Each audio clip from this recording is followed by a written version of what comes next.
That's right, I'm coming back with what has to be one of my favourite things to study as a composer. The career progression of Mick Gordon can only be described as something which is a result of a lot of careful planning, a lot of hard work, and likely a lot of playing around the politics of AAA game development. Nevertheless, in terms of artistic output, Mick Gordon has progressed his sound across multiple titles, as can be seen by his work on the reboots of classic id Software titles Wolfenstein and the more popular one, Doom.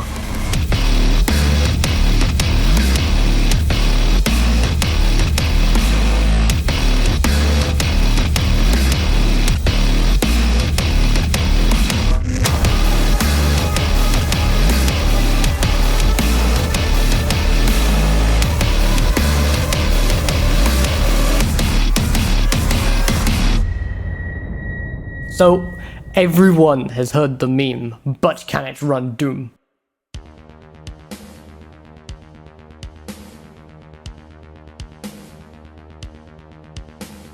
Most people in pop culture do not know that the original 3D shooter developed by id Software was the aptly named Wolfenstein 3D. All these early titles featured the musical work of the acclaimed Bobby Prince, who took inspiration from popular thrash and groove metal bands at the time like Metallica and Pantera. Additionally, there were non-metal bands which influenced the soundtrack such as Alice in Chains. During the development of Doom, the music was made before any of the levels. Bobby believed that more ambient music would work better, also given the hardware limitations they were working with. John Romero, however, still enjoyed a lot of the metal tracks, and ended up assigning the music to each level after they were composed. And when I talk about hardware limitations in the beginning, I mean that they were really limited. The audio was stored as these so-called sound lumps in the .wad files, the .wad file being a file format specifically created for the Doom engine. Now, if you know anything about programming or audio engineering, you are probably scratching your head as to how exactly that was done. But I can tell you that this was essentially an 8-bit format with a sample rate between 11.025 kHz and 22.05 kHz. Basically, between a quarter and a half of what the standard is today for modern music and sound design. The maximum number of samples was around 65,000, so when you run the maths of max samples against sample rate, you can expect to get a maximum sound duration of approximately 6 seconds. It was this that led to the utilization of MIDI as the main way by which to compose, as long multi-track recordings like we see in modern audio engines, which normally use compressed .wav files like you probably see in Fmod or WWise, would not even load on a system like this. Digital music packs, which use MIDI synthesis hardware like the SC55, which was later sampled by Mick Gordon in the Doom 2016 track Ties That Bind.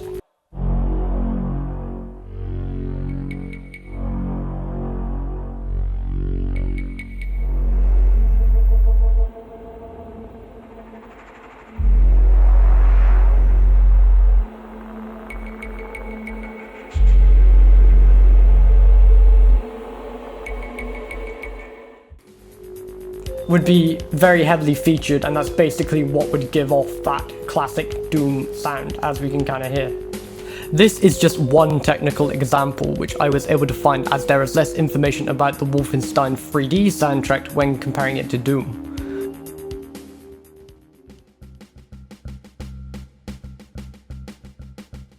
What I can say is that this soundtrack sounds even more limited by hardware and likely available memory space than is the case with Doom. There is a general lack of the same metal influence, and a lot of the tracks are particularly goofy in that kind of retro 8-bit kind of way, with song titles like March to War, Going After Hitler, and The Nazi Rap.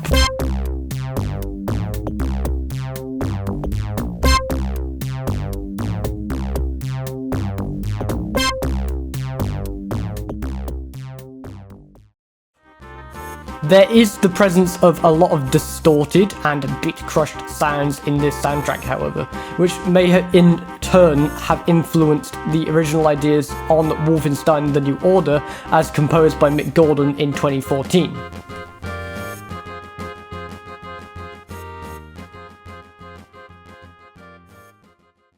It is well known that the creation of the original Wolfenstein is what led to the development of the classic Doom games in the case of programming, visuals, and game design. But I want to further explore how the creation of the reboots for the respective franchises are linked together during the progression of Mick Gordon and his career in AAA composing. From what I can gather, Mick worked on Killer Instinct before working on Wolfenstein: The New Order, but a quick look at the release dates will show you that the New Order soundtrack dropped in May of 2014 and the Killer Instinct original soundtrack dropped in October of 2014.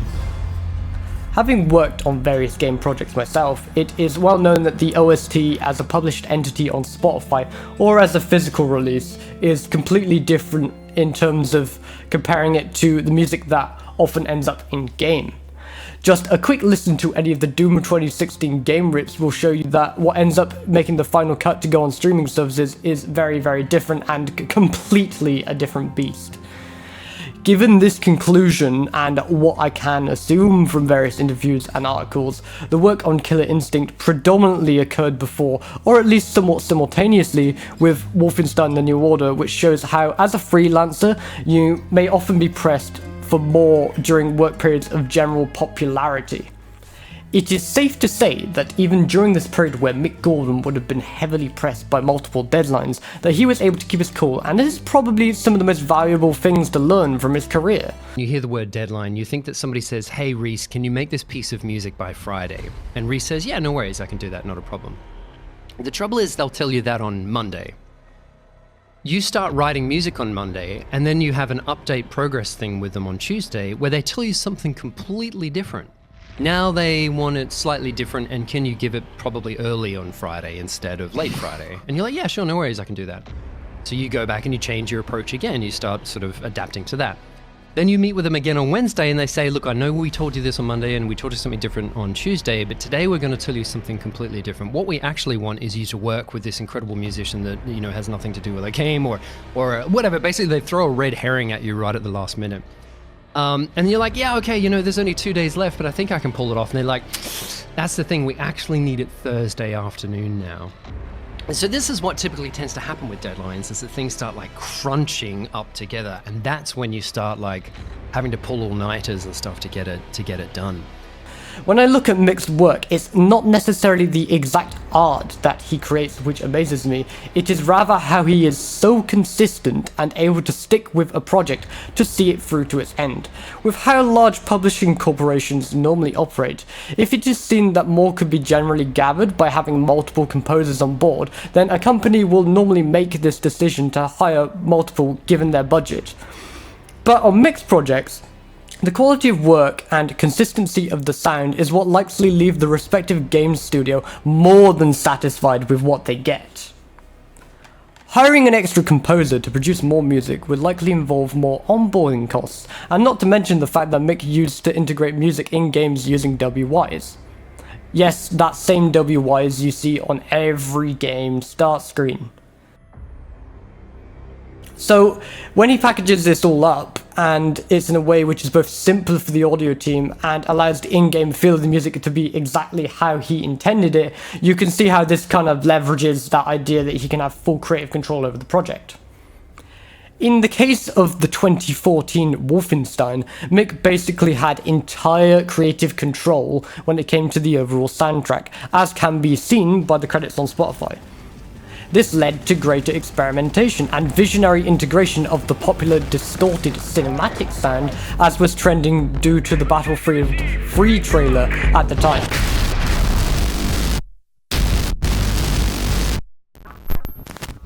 Battlefield 3 was a very important game for modern AAA shooters, as it pushed the boundaries of technology via the Frostbite engine, so it is no wonder that it had even an influence on the sound designers and composers to try and match this aesthetic which the marketing was giving off. When tracking back to previous works that Mick Gordon had done, such as Need for Speed The Run, we see that many elements from rock and other TV scores are prevalent within his work. As an aside, I used to watch this show about fighter planes called Dogfights by the History Channel. So when I listen to Need for Speed music done by Mick, it really reminds me of that actually.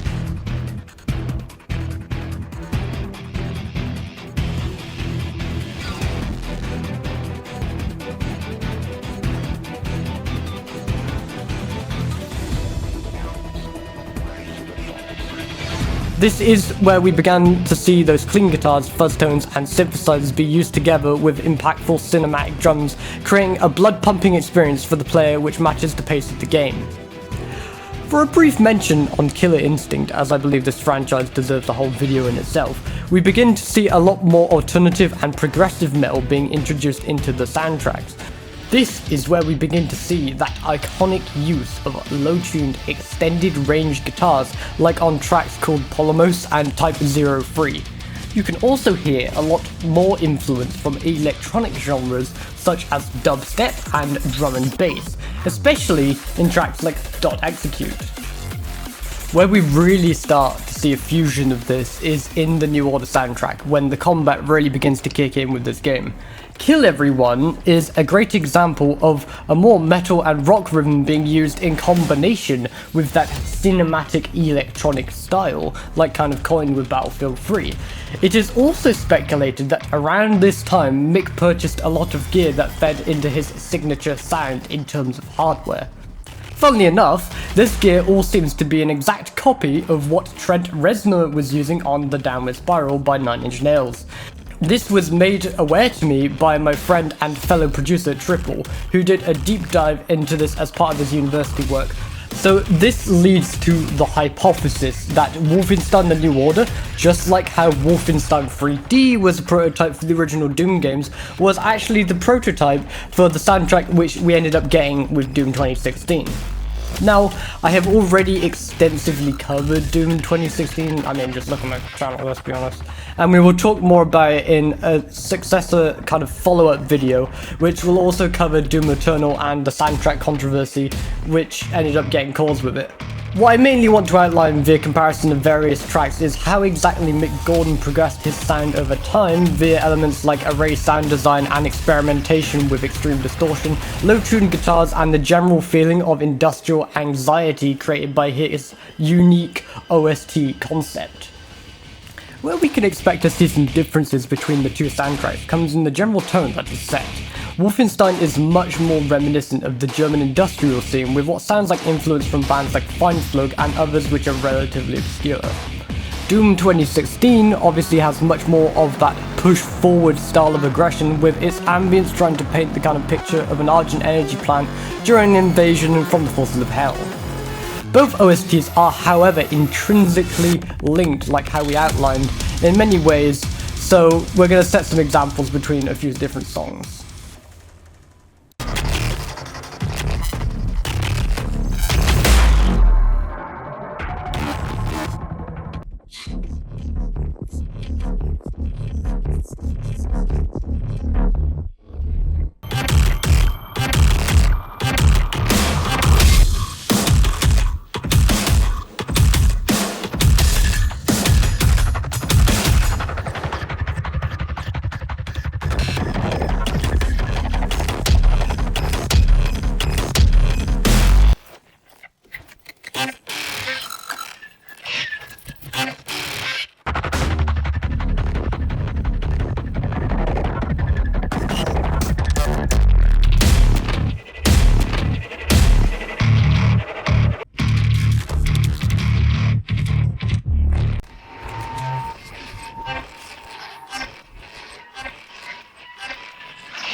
So I really think that we have something there to prove the hypothesis that, you know, Wolfenstein was the prototype for Doom 2016.